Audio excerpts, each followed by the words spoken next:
financial planning is getting more complicated. The next generation are not going to be in the same position financially as their parents and grandparents. We are living longer than we have done before. Now it's a family financial planning discussion as opposed to an individual or couple financial planning discussion.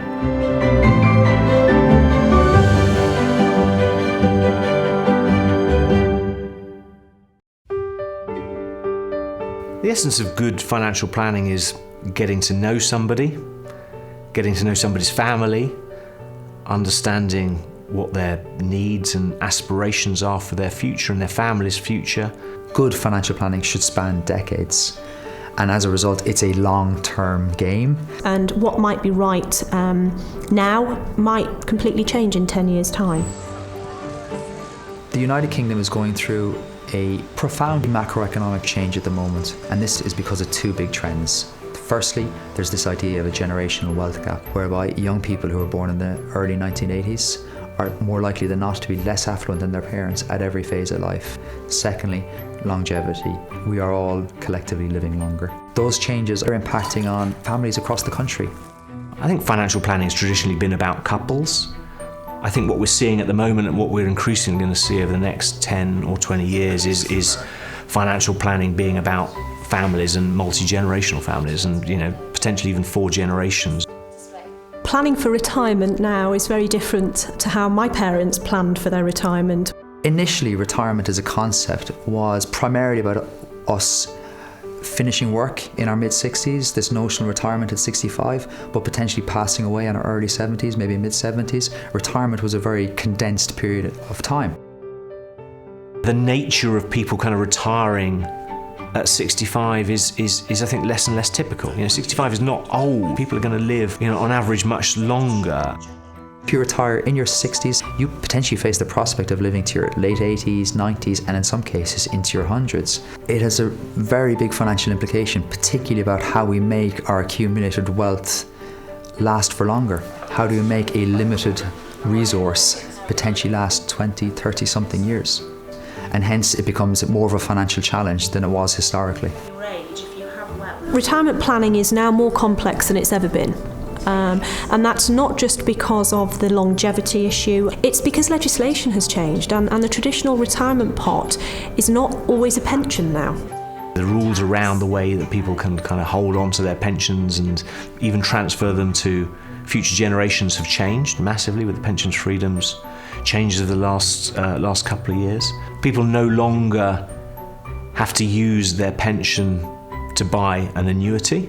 The essence is helping clients plot a path through the next 10, 20 years. I think our role in this is to simplify a complicated situation.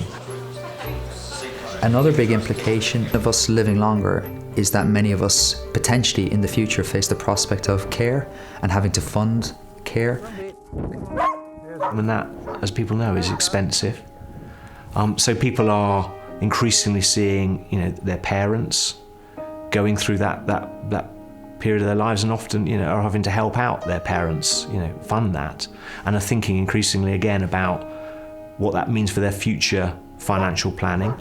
Intergenerational wealth management is about how families use their collective wealth, and we want to support that, to help families think through the dynamics of wealth across the generations, think through what does wealth transfer look like, whether or not we have the funds to potentially pay for expensive care that may be in a residential home, in a nursing home, or at home, but it might be a very expensive period in our lives.